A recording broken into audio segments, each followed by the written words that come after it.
지금 당신의 주식 계좌가 파랗게 질려가고 기름값 고지서에 손이 떨리는 이유, 단순히 운이 없어서라고 생각하십니까? 아닙니다. 누군가의 치밀한 전쟁 설계도에 당신의 전 재산이 베팅되었기 때문입니다. 미국의 이란 공격은 며칠 전 터진 뉴스 속보가 아닌 내일 당신의 통장 잔고를 결정지을 거대한 예고편입니다. 지금 이 영상을 끝까지 보신다면 왜 한국 증시가 비명을 지르며 폭락했는지, 왜 당신의 주식 계좌가 파랗게 질려가는지 그 본질을 알게 될 것입니다. 단순히 전쟁이 났으니 경제가 안 좋아졌겠거니 하는 낡은 생각으로는 이 냉혹한 자본주의 체스판에서 살아남을 수 없습니다. 지금부터 미국과 이스라엘이 왜 이란의 심장에 칼을 꽂았는지, 그 뒤에 숨겨진 85조 원짜리 영수증과 당신의 일상을 파괴할 인플레이션의 역습에 대해 완벽하게 리마스터해드리겠습니다. 자, 시작합니다.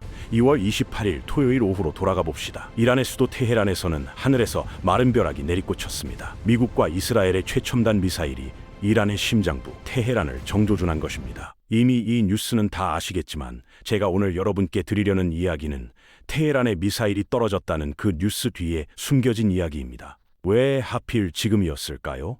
왜 3월 2일이 아닌 2월 28일이었을까요? 이 질문의 답을 모르면 당신은 경제 뉴스를 아무리 열심히 봐도 소용없습니다.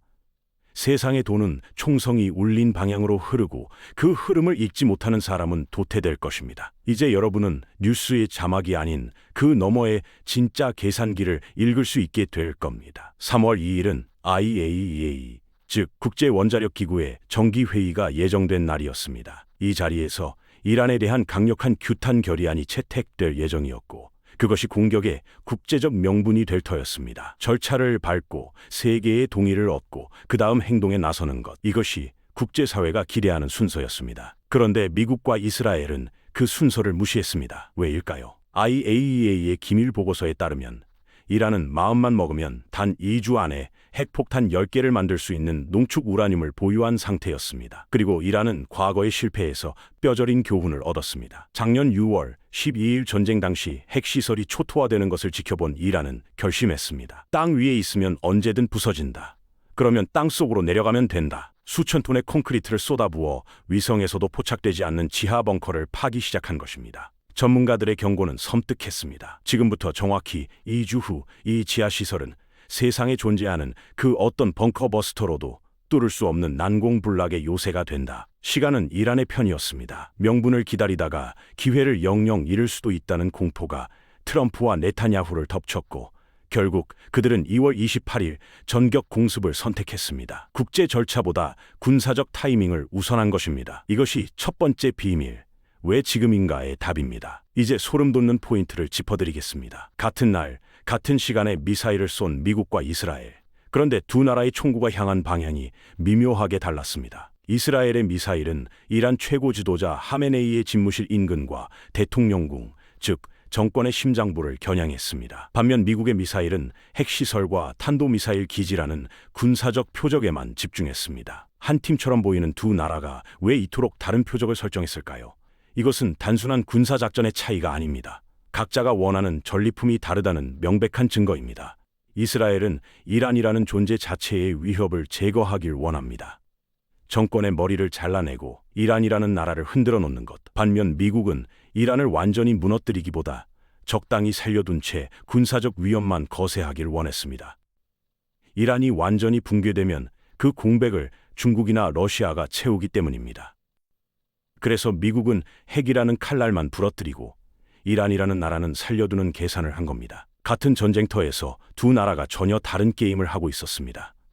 이 사실 하나만 알아도 앞으로 이 전쟁이 어떻게 전개될지 보이기 시작합니다. 공습이 있고 몇 시간 뒤 도널드 트럼프 미국 대통령이 전 세계를 향해 입을 열었습니다. 중대 전투가 시작되었습니다. 그의 목소리에는 일말의 망설임도 없었습니다. 하지만 여러분, 트럼프의 등 뒤를 들여다봐야 합니다. 공격 불과 8일 전인 2월 20일 미국 연방대법원은 트럼프에게 치명적인 일격을 가했습니다.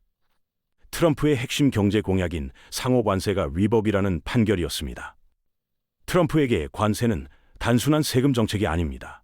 미국 우선주의를 상징하는 그의 정치적 정체성 그 자체였습니다. 그런데 대법원이 대통령은 의회의 승인 없이 함부로 관세를 올릴 권한이 없다고 못을 박아버렸습니다. 경제 대통령으로서의 권위가 단 한 방에 무너진 순간이었습니다. 그리고 정확히 그 판결이 나오고 몇 시간 뒤 트럼프는 기자들 앞에서 뜬금없이 이란 공격을 언급하기 시작합니다. 정치학에서는 이를 웩더독이라 부릅니다.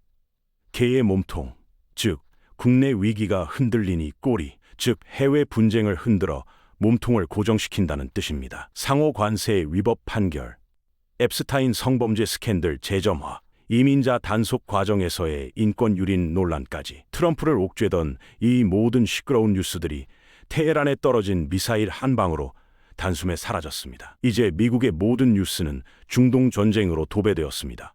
9개월 앞으로 다가온 중간 선거, 바닥을 치던 지지율, 트럼프의 계산기 속에서 이란의 하늘은 그의 지지율을 구출하기 위한 무대였을지도 모릅니다. 이뿐만이 아닙니다. 트럼프는 8분짜리 대국민 연설에서 이란 국민들에게 놀라운 선동을 던집니다. 들고 일어나십시오. 우리가 돕겠습니다. 이것은 단순한 응원 메시지가 아닙니다. 다른 나라의 주권을 대놓고 흔들며 체제 전복을 공개적으로 주문한 것입니다. 이 전쟁은 이란을 향한 선전포고인 동시에 미국 유권자들을 향한 절박한 구애의 메시지였습니다. 전장이 이란과 미국만의 싸움이라고 생각하셨다면 오산입니다.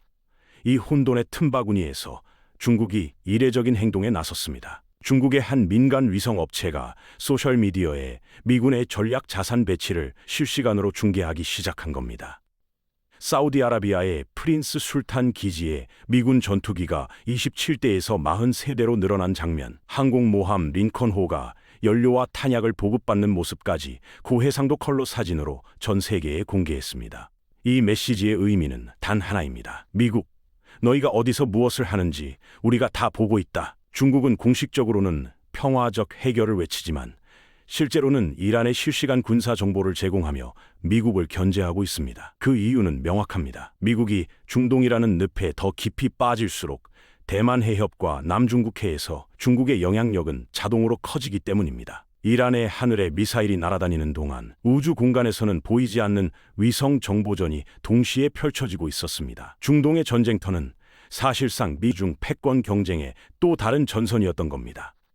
이 거대한 체스판 위에서 이란은 미국을 묶어두기 위한 중국의 말이었고 트럼프는 그 말을 제거하기 위해 정치적 생명을 건 도박을 하고 있었습니다. 이제 가장 냉혹한 이야기를 해야 할 시간입니다. 전쟁은 비극이지만 누군가에겐 최고의 비즈니스 기회입니다. 트럼프가 추진 중인 차세대 미사일 방어 시스템, 골든돔. 이 시스템을 구축하는 데 드는 비용만 약 250조 원입니다. 그런데 이 막대한 돈이 어디로 흘러갈까요? 정답은 펜실베이니아, 미시간, 위스콘신 같은 곳입니다. 미국 대선의 승패를 가르는 러스트벨트 경합주들입니다. 이곳에 거대한 방산 공장이 들어서고 수만 개의 일자리가 생깁니다. 전쟁의 긴장이 높아질수록 공장은 쉴 틈 없이 돌아가고 일자리를 얻은 지역 주민들은 고맙다며 트럼프에게 표를 던집니다. 한 발 더 나아가 트럼프는 이웃나라 캐나다에 고지서를 들이밀었습니다. 우리 방어망 덕분에 너희도 안전해지니 85조 원을 내놔라. 캐나다 총리는 경악했지만 중동에서 미사일이 날아다니는 이 상황에서 이 요구를 거절하기란 쉽지 않습니다. 결국 이 전쟁은 트럼프에게 지지율을 사고 동맹국에겐 방위비를 뜯어내며 미국 내에 일자리를 창출하는 완벽한 정치, 경제적 비즈니스 모델이 됩니다. 위협이 사라지면 무기가 팔리지 않고 표심도 식습니다. 그래서 이 전쟁은 역설적으로 반드시 유지되어야만 하는 위기가 되어버렸습니다. 이제 전장의 포성 뒤에 숨겨진 인간의 얼굴을 들여다볼 시간입니다. 지금 이란 내부 상황은 지옥 그 자체입니다. 1달러에 3만 리알이던 환율이 이제는 142만 리알이 되었습니다. 지폐가 아니라 그냥 색칠된 종이 조각입니다. 빵 한 덩이 가격이 하룻밤 새 70%가 오르는 나라에서 국민들이 할 수 있는 선택은 무엇일까요? 거리로 쏟아져 나온 시위대는 이제 배고픔을 넘어 정권 자체를 겨냥하고 있습니다. 독재자 하메네이에게 죽음은 1979년 혁명 이후 가장 거센 분노가 이란 전역 100개 도시를 뒤덮었습니다. 트럼프가 겉으로 내세운 작전 목표는 핵 제거였지만 그의 속내는 이른바 리비아 모델의 재현이었습니다. 20여 년 전 미국은 리비아의 카다피를 무너뜨릴 때 미군을 직접 보내지 않았습니다. 공습으로 정권의 힘을 빼고 굶주린 내부의 반군이 스스로 정권을 뒤집게 만들었습니다. 미국 청년들의 피 한 방울 흘리지 않고 체제를 붕괴시킨 것입니다. 지금 미국이 이란 국민들에게 정부를 접수하라고 선동하는 이유도 바로 그것입니다.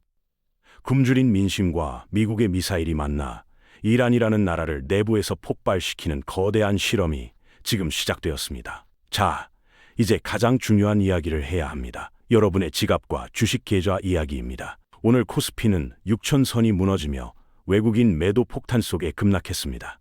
코스닥도 함께 추락했습니다. 전 세계 증시도 마찬가지였습니다. 투자자들은 공포에 질려 매도 버튼에 손을 올렸습니다. 그런데 여기서 저는 여러분에게 묻고 싶습니다. 지금 팔아야 할까요?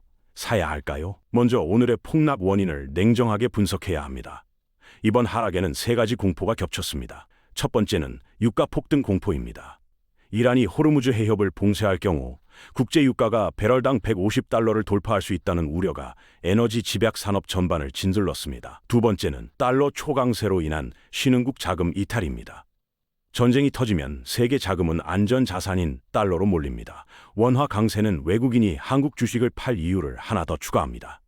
세 번째는 글로벌 공급망 충격 우려입니다. 반도체, 자동차 등 한국의 핵심 수출 산업들이 중동 물류 차질에 직격탄을 맞을 수 있다는 공포가 대형주를 끌어내렸습니다.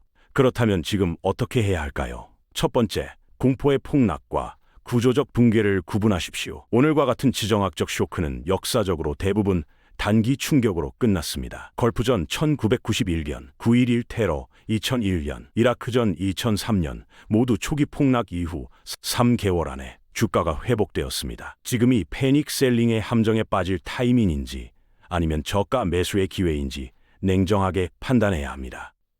단 이번처럼 미중 패권 충돌이 결합된 복합 위기는 단순 지정학 위기보다 길어질 수 있다는 점을 반드시 염두에 두어야 합니다. 두 번째, 전쟁이 수혜를 주는 섹터를 점검하십시오. 역설적이게도 전쟁은 특정 산업에 날개를 달아줍니다. 방위산업주, 원유, 정유 관련주, 금과 같은 안전자산, 달러 자산 등이 대표적입니다. 이미 오늘 한국의 방산주들은 전체 시장이 빠지는 와중에도 강세를 보였습니다. 지금 시장이 어디로 돈을 옮기고 있는지 흐름을 읽어야 합니다. 세 번째, 에너지 가격 연동 자산을 점검하십시오. 호르무즈 해협 봉쇄 시나리오가 현실화되면 유가 급등은 피할 수 없습니다. 원유 ETF, 정유사 주식, LNG 관련주는 오히려 급등 랠리를 탈 수 있습니다. 반면 항공주, 해운주, 소비재주는 에너지 비용 급등으로 직격탄을 맞습니다. 지금 내 포트폴리오에서 에너지 가격에 취약한 종목이 얼마나 되는지 점검하십시오. 네 번째, 환율을 무시하지 마십시오. 지금 달러 원 환율이 급등하고 있습니다. 이것은 단순히 해외여행이 비싸진다는 문제가 아닙니다. 수입 원자재 가격이 이중으로 오르고 외국인 자금이 빠져나가며 우리 기업들의 달러 부채 부담이 커집니다. 달러 자산이나 달러 예금을 어느 정도 보유하는 것이 지금 같은 시기에 포트폴리오 방어에 도움이 됩니다. 다섯 번째, 가장 중요한 것은 아무것도 하지 않을 용기입니다. 공포에 질려 바닥에서 파는 것은 투자의 가장 큰 실수입니다. 반대로 아무 분석 없이 쌀 때 사자며 무작정 뛰어드는 것도 위험합니다. 지금은 포지션을 줄이되 완전히 청산하지는 않는 방어적 축소가 유효한 전략입니다. 현금 비중을 평소보다 높이고 사태의 다음 변수인 이란의 반격 여부, 호르무즈 봉쇄 여부, 미국 의회의 전쟁 승인 여부를 지켜보며 단계적으로 대응하는 것이 현명합니다. 중동 전쟁, 기름값 좀 오르고 마는 거 아냐?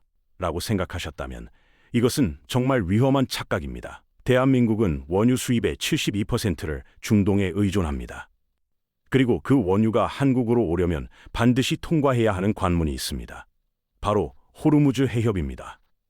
가장 좁은 곳의 폭이 불과 33km. 서울에서 수원까지 거리도 안 되는 이 좁은 바닷길로 전 세계 석유의 5분의 1이 지나갑니다. 이란이 화가 나서 이곳에 기뢰 하나만 떨어뜨려도 국제 유가는 배럴당 150달러, 200달러를 향해 폭주합니다. 유가가 오르면 주유소 가격만 오르는 게 아닙니다. 여러분이 주문한 택배 배송비가 오르고 비료값이 올라 농작물 가격이 뜁니다. 라면 한 봉지, 과자 한 봉지 가격에 테헤란의 폭발음이 스며들어 옵니다. 설상가상으로 세계가 불안해지면 사람들은 달러로 몰립니다.